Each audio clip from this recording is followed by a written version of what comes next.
మీ favourite serials ఇప్పుడు టీవీకి ముందే సన్ నెక్స్ట్ యాప్ లో మస్తుగా అందరికి ముందే చూడండి. ఇప్పుడు సన్ నెక్స్ట్ యాప్ ని డౌన్లోడ్ చేసి సబ్స్క్రైబ్ అవ్వండి. భూమిని ఏమీ చేయలేకపోయిన నేను ఇంట్లో వాళ్ళకి భూమి అంటేనే ఇష్టం లేకుండా చేశాను. నాకు నువ్వు సాయపడినప్పుడు నేను నీకు సాయపడాలి కదా, అందుకే నీకు సాయం చేశాను.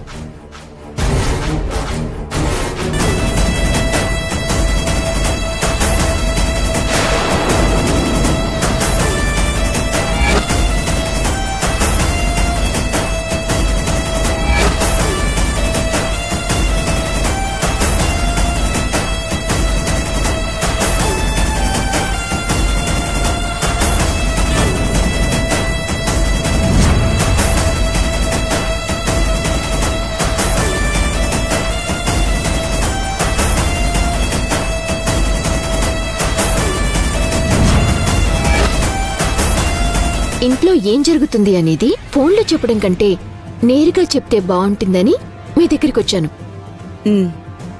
ఇంకా మాధవ్ కూడా భూమికి దూరం అయిపోతే అప్పుడు నాకు ఇంకా ఆనందంగా ఉంటుంది. ప్రస్తుతానికి నేను ఆ ప్రయత్నంలోనే ఉన్నాను. వస్తానండి.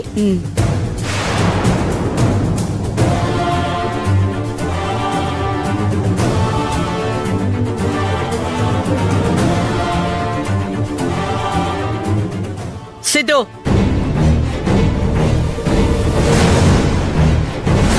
రే సిద్ధు, ఈ విషయం నీకు తెలుసో లేదో, ఆ శౌర్యకి పెళ్లి జరగబోతోంది. కళ్యాణ మండపం కూడా చూశారంట. నేనేదో ప్రేమించాను, తను కూడా నన్ను ప్రేమించింది, నేను లేకుండా బ్రతకదు అని నువ్వు ఏవేవో డైలాగులు చెప్పావు కదా, ఇప్పుడు నిన్ను కాదని వాళ్ళు చూసిన సంబంధం చేసుకుంటోంది. అసలు నువ్వు దాని గురించి ఎందుకు ఆలోచించడం? వాళ్ళు పెళ్లి మండపాలు చూసినా, పెళ్లి పీటల మీద కూర్చోబెట్టినా చివరికి తన మెడలో తాళి కట్టేది నేనే మమ్మీ.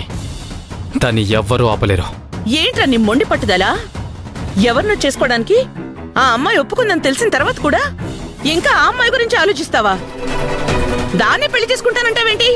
తను ఎందుకు ఒప్పుకుందో నాకు తెలుసు, ఎవరు ఒప్పించారో కూడా తెలుసు. బలవంతంగా